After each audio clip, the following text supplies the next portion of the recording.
Hello and welcome to my channel. Thank you so much for tuning in today, tonight, wherever you are. Good morning, good afternoon, hello.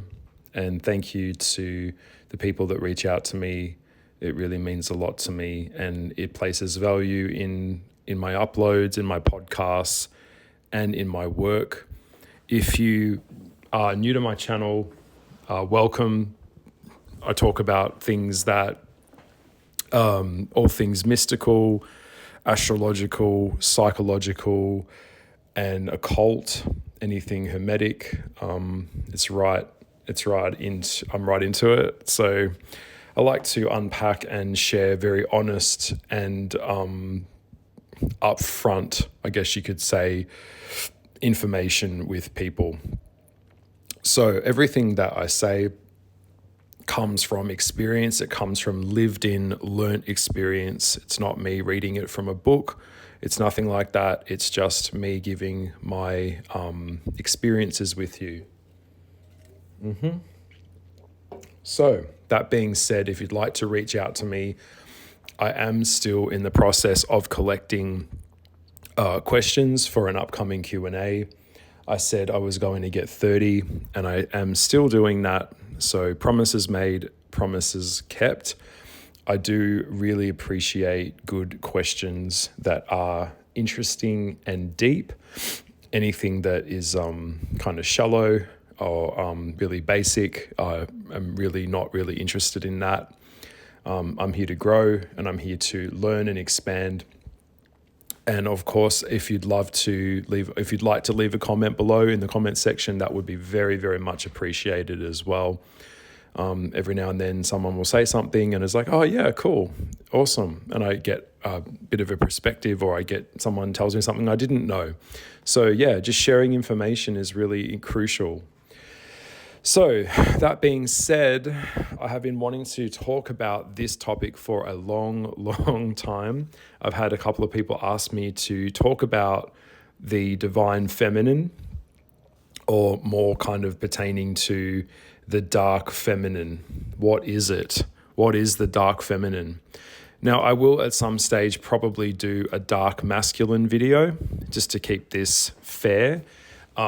So that being said, today I'm just going to go ahead with this one. I'm going to share my thoughts on it. I'm going to explain it to you and give some insight into it from my perspective, how I've come to understand it, and how I've come to see it out or seek it out. Now, for those of you that know me, I am a gay man. I'm not closeted. I'm not bisexual. I'm not queer, I'm none of that. I'm just a homosexual gay man. So that doesn't define me. To me, that is just an aspect of me. And other than that, I couldn't really give a fuck. And I don't really give a fuck about other people's sexual orientations either. To me, that is the least interesting thing about a person. For people that don't really have anything going on in their life, they build kind of like their whole life around their sexual identity, which to me is absurd. And it is also quite pathetic as well. There is more to you than just aspects of what you're attracted to. Do you have a brain? Do you have a heart? Do you lead with compassion? Are you empathetic? Okay, these type of things come first. And are you respectful? Because in my book, you have to earn respect. It's not demanded of someone else. Okay, so that being said, that's my thoughts on that.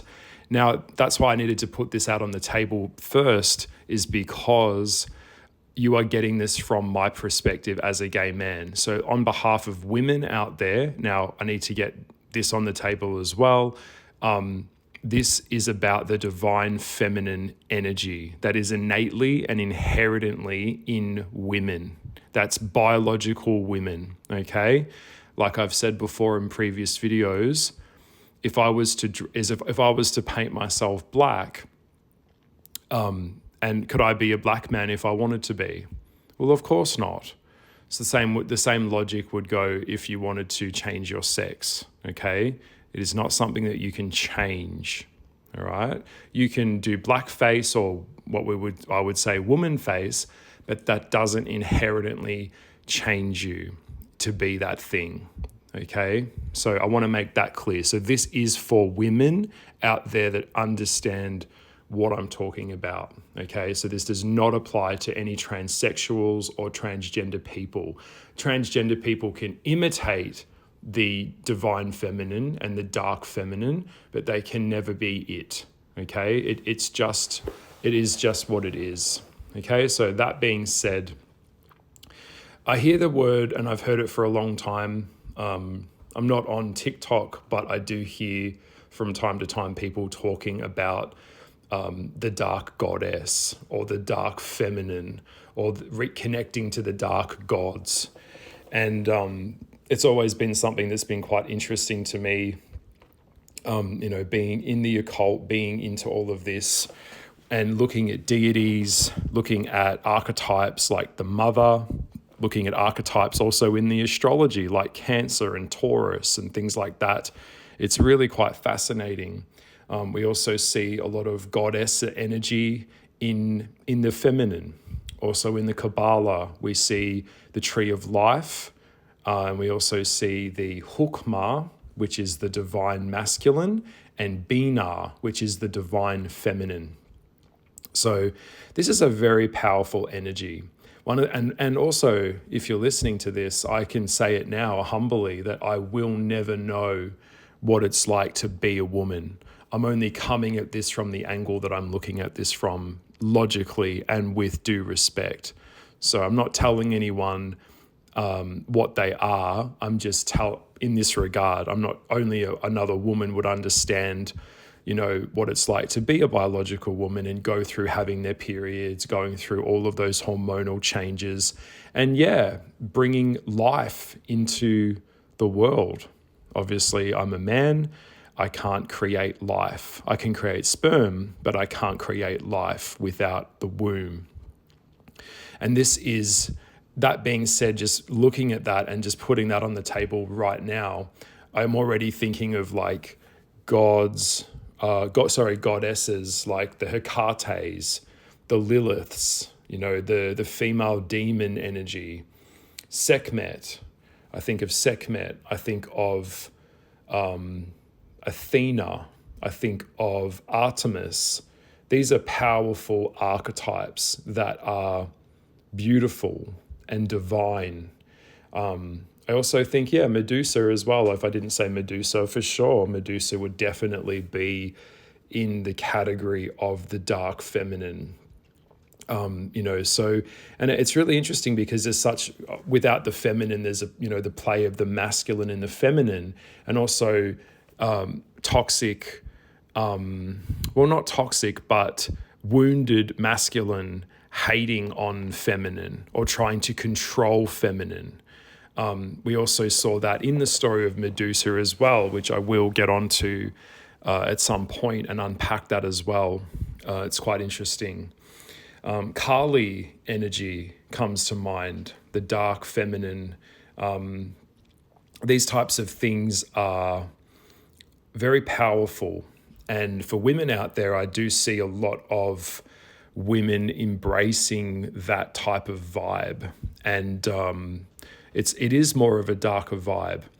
I also was interested as a kid looking at plays on things in TV or in books that played on the light side of the feminine energy and the dark side of the feminine energy.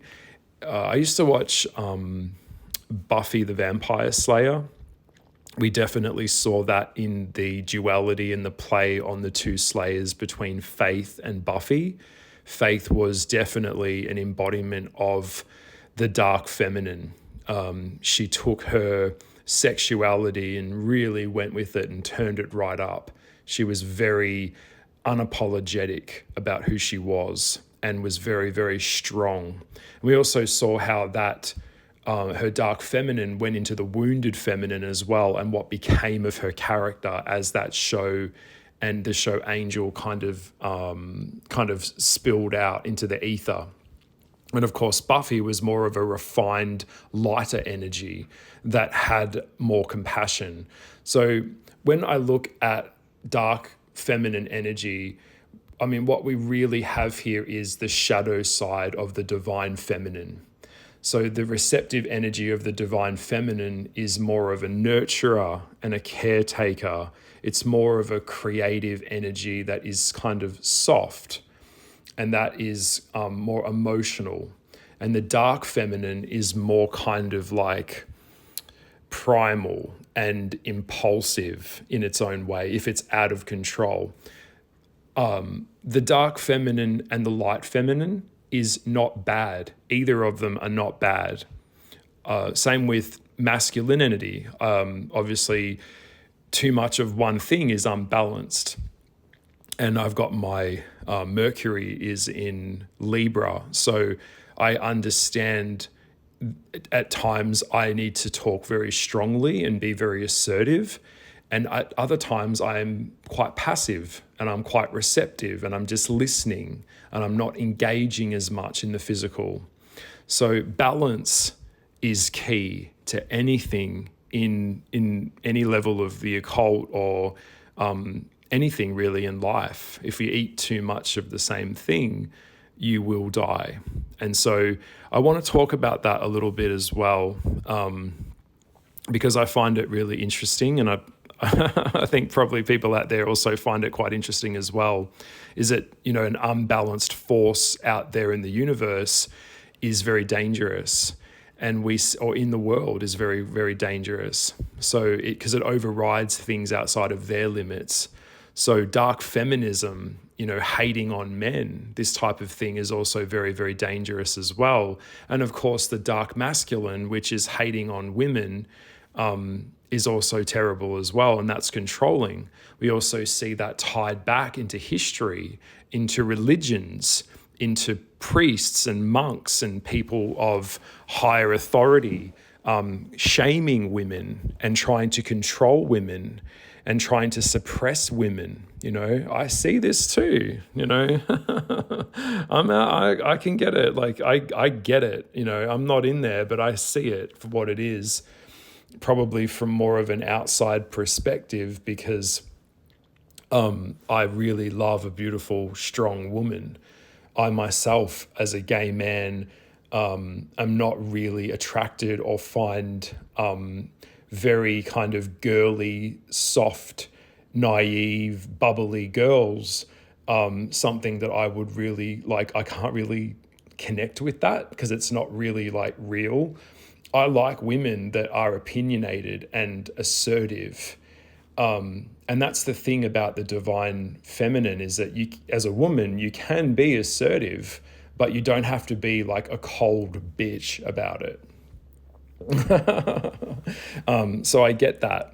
And it's the mysteries of the dark feminine, which I think men fear, but secretly want.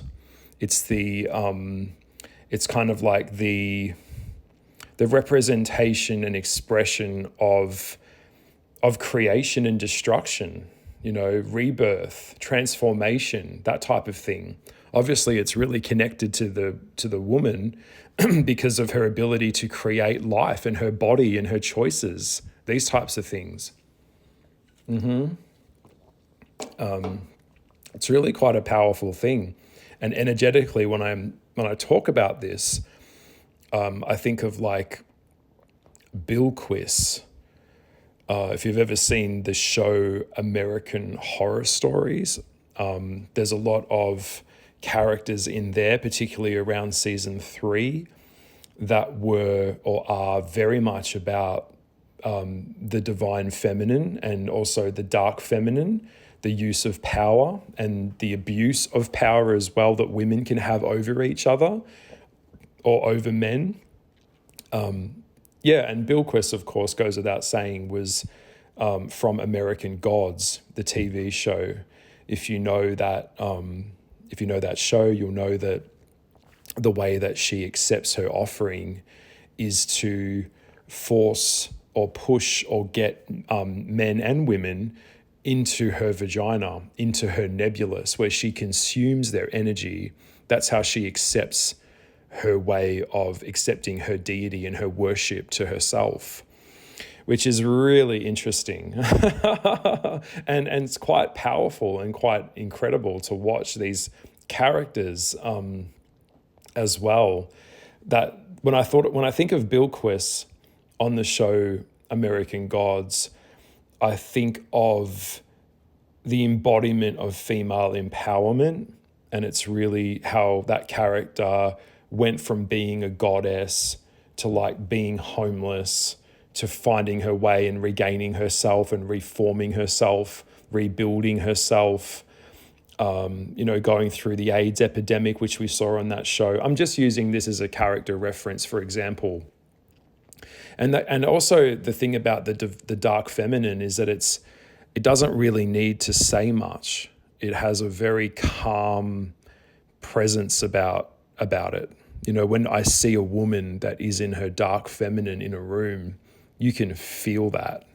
At a party, when a man goes out to a bar or a club, this is not a little girl energy. This is a sophisticated woman that knows her power and knows what she's doing. And that is fucking awesome. Fuck yes. And so, yeah, I think of like Scorpio. Scorpio would definitely be dark feminine based. Obviously, we see lots of women in society that would be dark feminine kind of, like A-list celebrities. Monica Bellucci, definitely. Definitely. Also, a lot of rage comes around women that are in their dark feminine because their beauty and power is feared by others. Therefore, other people try to control it or try to diminish her. There was a film that Monica Bellucci was in. It was a really beautiful film, very, very powerful film about the dark feminine and about beauty. Very, very, very interesting film. I want to see if I can find a link actually that I can put in the description below. If you know that film, can someone please leave a comment below and just let other people know what that film was, where her husband went away to war and then all the men in the town lusted over her and they all wanted her, but all the women hated her, and then they cut her hair and shamed her for being who she was. Very, very interesting film, very dark film about psychology. Also, Angelina Jolie, obviously Marilyn Monroe goes without saying. I think one of the lines that came out back in the day from Marilyn Monroe was that it was caught off camera, her saying, now that I've made it, I'll never suck a dick in Hollywood that I don't like. I think of like Kerry Washington, definitely. Also as well, one of the things, if you can see on the thumbnail of this podcast, I chose Poison Ivy from Batman, the animated series. I remember watching that show as a young boy, and being so enamored with that episode. I found it so hypnotic. And I find Poison Ivy's character back in Batman, the animated series, way back in like 1995.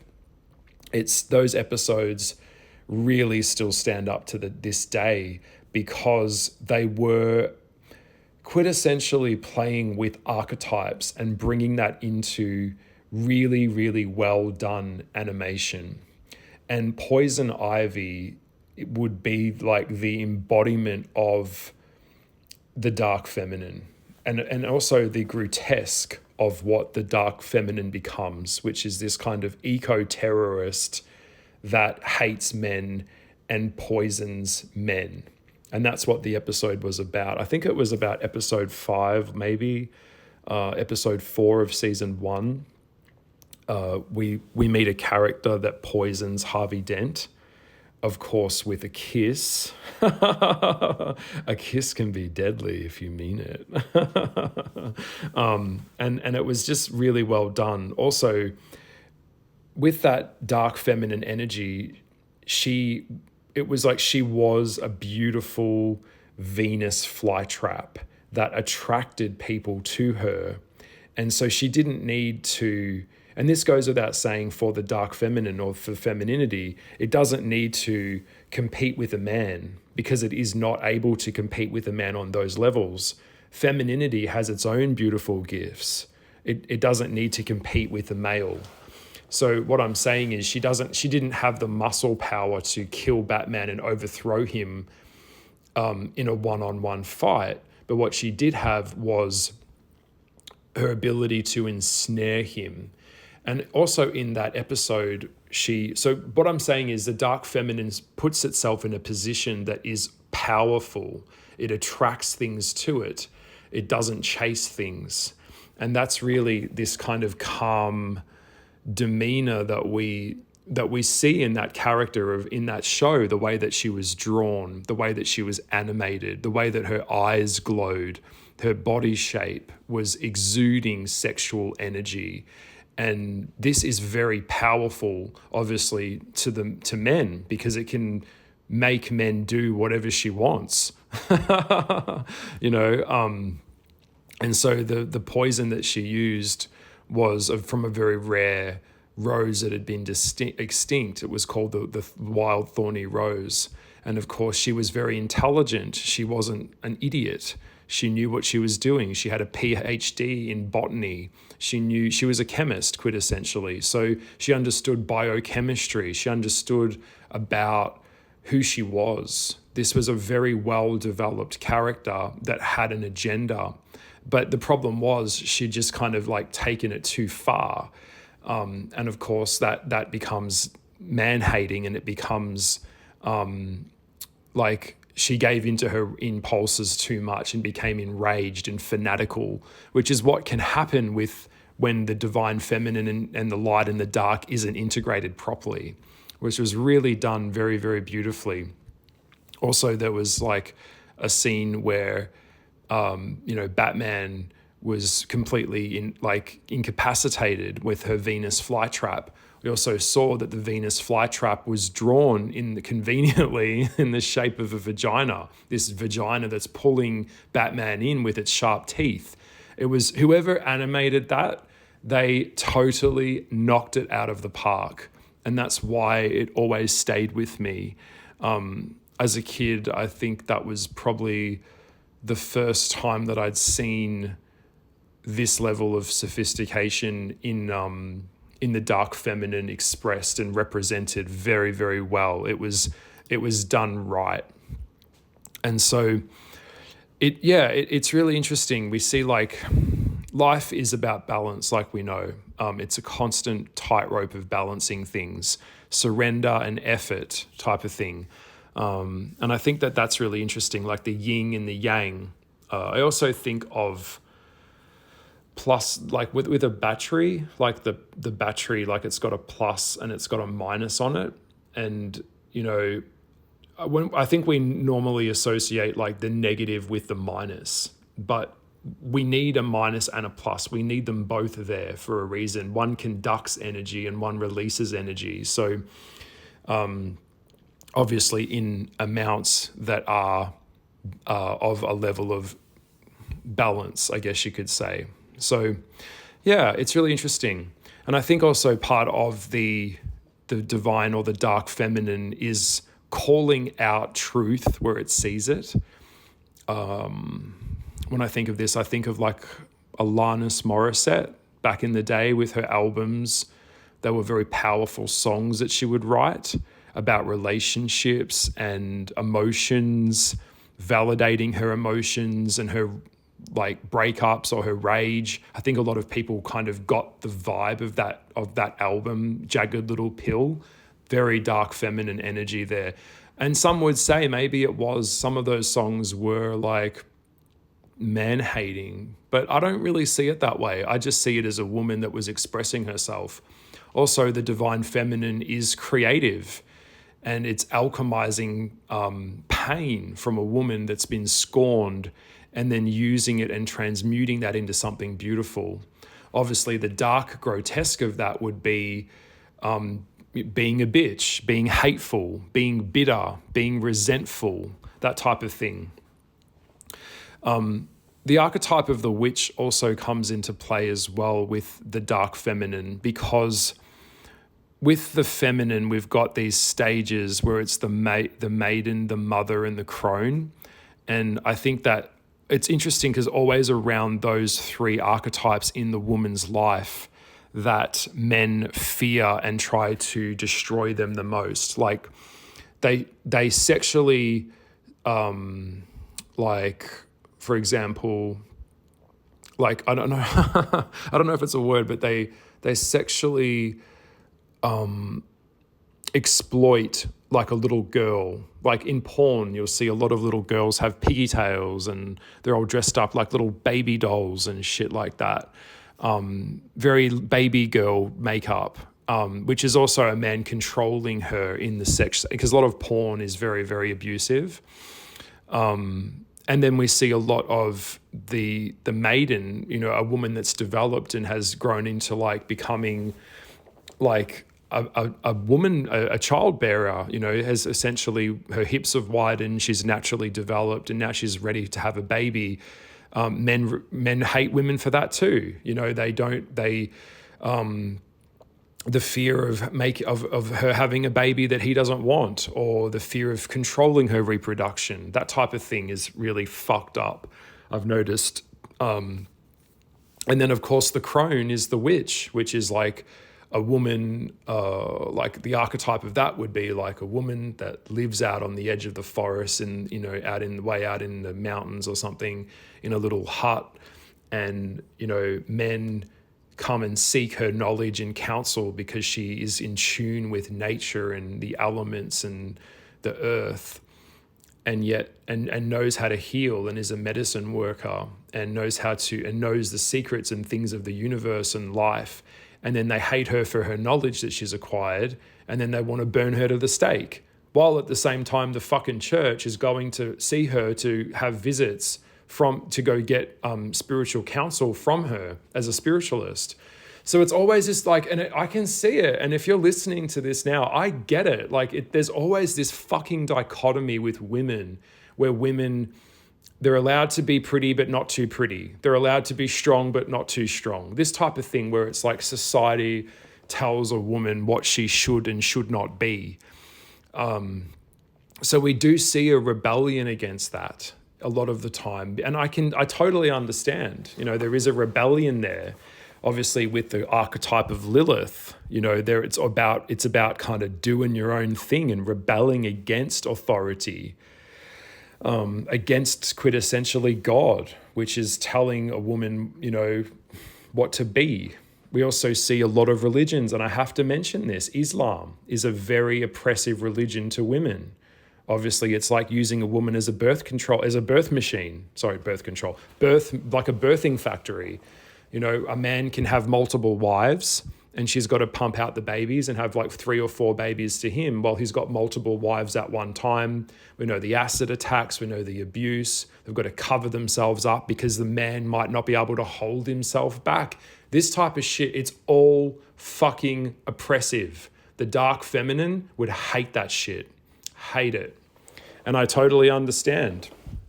You know, a lot of cultures have kind of gone that way, where it's all about the suppression of the vagina. You know, mutilations occur. I'm just putting it out there. You can do the research for yourself if you want. But yes, dark feminine energy is like Fenty, Rihanna. I think that Rihanna, the singer, she encapsulates a lot of that energy, a lot of Pisces, Scorpio, Sagittarius, Leos. This is a powerful sexual creature, and you know its strength is in its ability to captivate and attract, I guess you could say. It's a really interesting thing. I'm just kind of thinking about it now. Yeah, I just keep coming back to Poison Ivy, you know, or even Catwoman, which is kind of like a rebellion energy as well. That she's kind of like a cat. It's independent. It lands on its own feet. It's agile. It can adapt and move quickly when it needs to. It's not reliant on someone.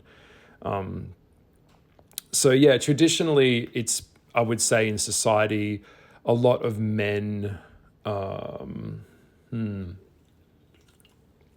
I was talking to a friend of mine. She's also an occultist. We were talking about this the other day, and she was saying how she thinks that a lot of men get their second wife choice is the right choice, because they've had it, like the first time that men marry, they tend to marry the woman that society often deems them that society will approve of, like their mother will approve of. And then after, you know, the divorce, the man kind of, we'll see a man kind of coming into a relationship with more of a femme fatale, or more, they'll make a decision in their next relationships to go for more of a dark feminine energy that is more like powerful and not so naive and bubbly. I hope that makes sense. Yeah, we see that with even with like what's his name? He's a Cancer. Oh shit. Elon Musk. He went from his first wife to his second wife, and I saw a photo of his second wife, and I was getting kind of goth girl, you know, is it Dita Von Teese kind of vibes a little bit. A lot of men do that as well. They want women that are actualized, not just the projection of like the Stedford wife. And it's like the woman that's like a sex worker or an escort is kind of hated by the good girls, but a lot of sex workers are really about self-empowerment, because they can flip the power over the other way and then make money out of it at the same time. But of course, that can also go way too far and become quite dangerous. So here we are, we kind of have this balancing where it's like the first wife is like the good girl that goes to church, and she's blonde and she's like the fucking cheerleader. And then, you know, the second wife is more kind of, you'll find a lot of men secretly want the mysterious. They want a girl that is very in tune with her sexual power in the bedroom, that knows how to, you know, make love on a really deep level without making him feel demasculated or emasculated, I guess. It's interesting because, how the public deems a woman to be, and yet underneath it, it's the opposite.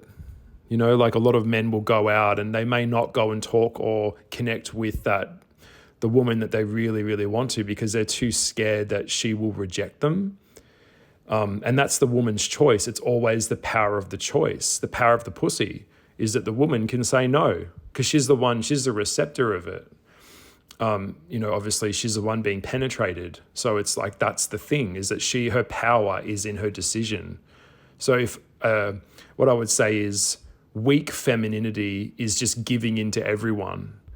Strong femininity is knowing you're not for everyone. That's okay. And only giving the strong energy of the female to a person or a man that really fucking appreciates it and deserves it. That's where the power is, without having him try and suppress her feminine.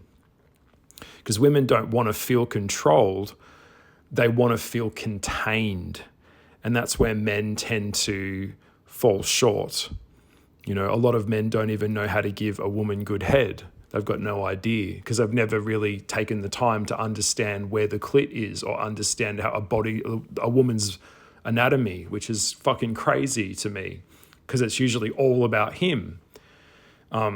Goes without saying, you'll see in a lot of porn, which is interesting to me, because a lot of feminists never come after porn, which is very interesting to me, because most porn is usually, you know, I'm getting off the PG subject here, but PG rating, but most porn is usually like a group of guys banging a girl, and then they'll all finish on her face or after running a train on her.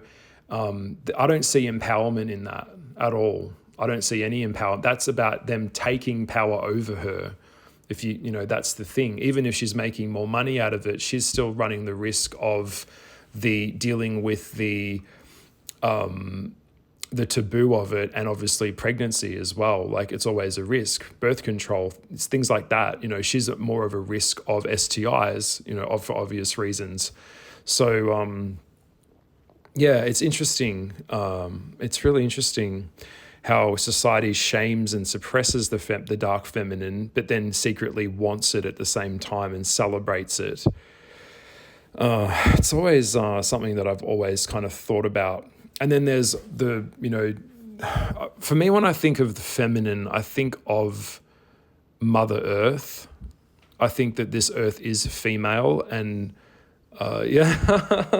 someone asked me the other week, what star sign would Earth be? And I said, Earth is a Libra. Earth is about balance.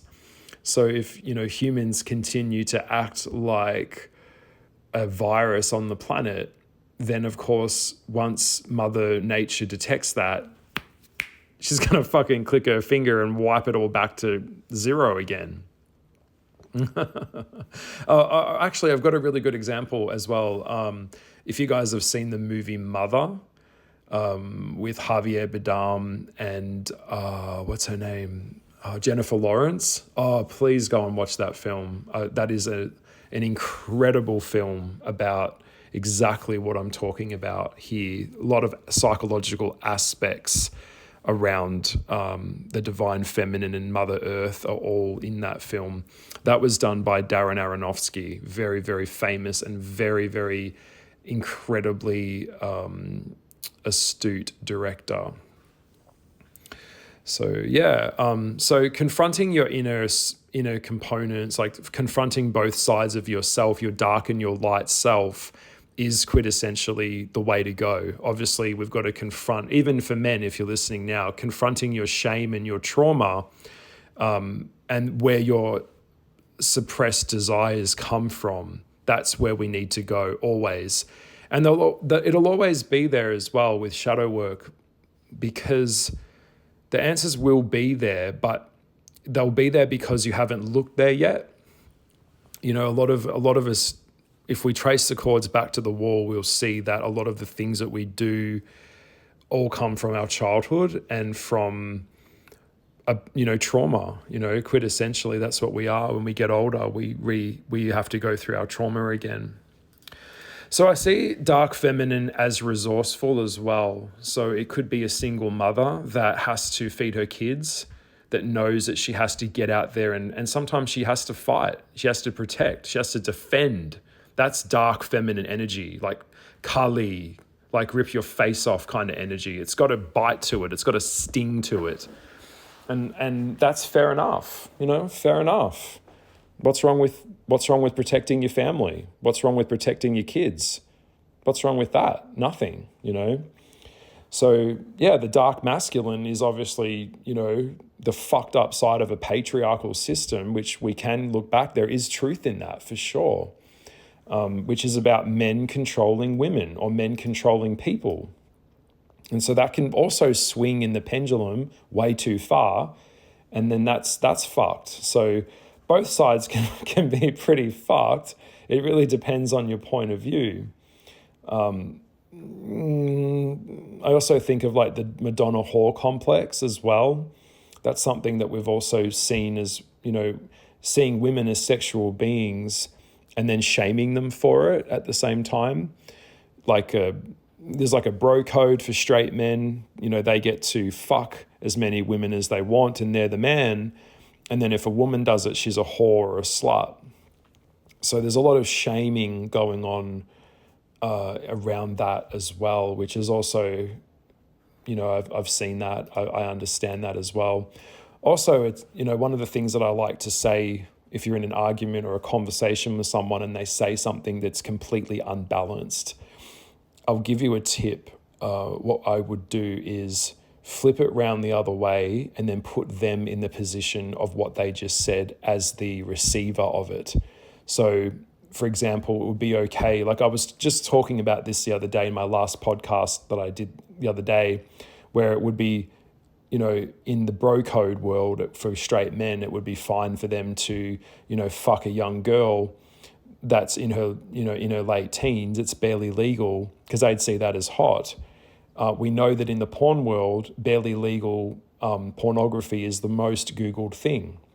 It's the most searched type of porn. And then, so I'm just speaking from stats here. So we know that that's just putting that on the table, which is fucked up. And then, of course, if he grew up and had a daughter, how would he feel if a group of men were doing that to his daughter? You see, so it's always like the double standard, that you see that goes on quite a lot with do as I say, not as I do. It's okay for me to do it to someone else, but if they do it to me, no. So that's also a power play as well. So, yeah, it's interesting.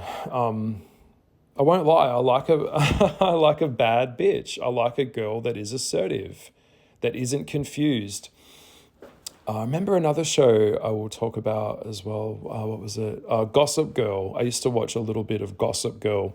I definitely see the light and dark with the character Serena. That character, the blonde one, played by Blake Lively. She was very light, a light character in that show. And then there was Blair, and Blair was more vengeful and sophisticated and wielded her sexuality and her sexual whims to control and manipulate. But I think that character, yet again, had kind of taken it too far to a point where she enjoyed inflicting pain on others because she was so wounded within herself. So that's not the wounded feminine. Let me put this down. The wounded feminine is not the same as the dark feminine. All right. So when a woman heals her wounds, that's when she comes into her divine femininity. Okay. And that goes without saying. Same with the men. All right. Same with the wounded man, the wounded child, the wounded boy. When he integrates his wounds into becoming a man, it's like a rites of passage. But if he doesn't integrate those wounds as a wounded masculine, then he'll become the same dark version as the wounded feminine will be, which is also fucked. And that's terrible. So yeah, I know I'm dropping a lot here as well, but sometimes those darker colors come out. If you're walking down the street and you see a girl, or sorry, not a girl, a woman that is sensual. She's got like her makeup is done in that way. It's definitely an aesthetic that you can see some girls or women use. That's what makeup is. It's there to enhance your features and hide your flaws.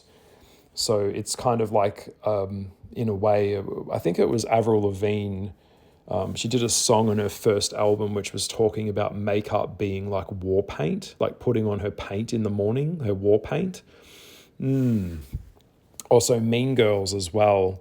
The psychology of women and how they treat each other is very different to how men treat each other. Men will just kind of punch it out and then it's done. Women like to destroy from, gossip and slandering each other. Women have been in a fight with each other from the beginning. I think it was said in an interview, the show Wentworth, which was a very great, it was a really good show here in Australia. I'm an Australian and I'm very proud of that show because it was such a great show, but it was a remake of the TV show Prisoner.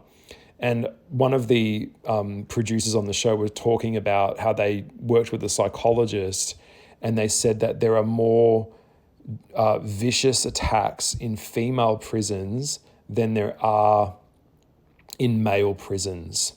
More psychological warfare goes on. And that's really goes without saying. Women are emotional creatures and men are kind of more logical thinking in a way, which is the play on the Hukmah and Bina, the divine masculine and feminine. But yeah, the female prisons have more problems and can be more, people get hurt there, as women get hurt there as well, which also ties into women being shitty to each other, which is what the Medusa story was. When you're a very pretty girl, when you're a very beautiful person, you hurt a lot of ugly people's feelings. People want to tear you down and shred you apart because they feel their ego feels so out of control that they have to destroy you or scar your face or hurt you so their ego can regain control as well. So that's definitely a play on the psychology of the grotesque as well. But yeah, I hope all of this makes sense. A lot of it, we all like a good femme fatale, the seductress, the Casanova, the Casablanca character. Back in the day in like film and television, in the black and white film era, there are a lot of like Bette Davis characters and things like that. I've always been interested in it. I've always seen the power of a woman is an incredible thing. And when women know how to tap into that, they can have a much better life. They just can. So it's nothing more beautiful than a woman who's in that state that's just vibrating it effortlessly. Like it's a beautiful thing to behold. And I can't help it. Even myself, I'm like so interested in obviously classy, sophisticated, intelligent people that have done the fucking shadow work. They've got boundaries. They know their value. They're not going to give themselves out to everyone. And if they're around someone that doesn't appreciate and see value in their beauty and value in what they bring, then that it's not going to work. They just fuck it off. So that's amazing, So, transmutation of a broken heart. I mean, fuck yeah, making art. Where does art come from? Pain. I often think like, what would I do if I wasn't hurt so much? Well, I probably wouldn't be making art, would I? It's all connected. But yeah, know your standards, hold your standards. If you're out there and you're tapping into your divine dark feminine, it's not a bad thing. Hold your fucking standards. Don't let anyone get away with shit. When we meet people, just off the topic of this, when we meet someone, they're learning how to treat you based on how you show them how they should treat you. Yeah? So if someone says something and you don't like it, and you didn't say, hey, you can't talk to me like that, well, then you're setting yourself up with them for them to think that they can do that again. So when you don't speak your truth, you're not honoring yourself. And that's really important. And same with me now as a man. I'm very, very ruthless with my time. I don't give my time or energy to anyone unless I am paid, unless it feels like an equal exchange, or I feel like that person has the bandwidth to receive me. I don't like energy vampires that suck the fucking life out of me. I just do the Scorpio thing. My Venus is in Scorpio. I just push them away and I cut them off and I fuck them off. I'm not going to be puppeted by someone, and neither would the dark feminine. It's not going to be puppeted. You're not going to be like a fucking marionette puppet. No. So recognizing boundaries is really key to accessing your power. You're not for everyone, and our energy is not going to be given to just anyone, So I hope all of this made sense. This was my take on the dark feminine. I think I've covered a lot. I've put quite a bit into this chat. I hope that you have enjoyed it. Please leave your comments below. Let me know what you think. Is there anything that I missed? I'd love to know. Please share my channel with anyone that might enjoy these levels of chats. And I will see you in the next video. So stay tuned. Lots of love. All right. Okay. Bye.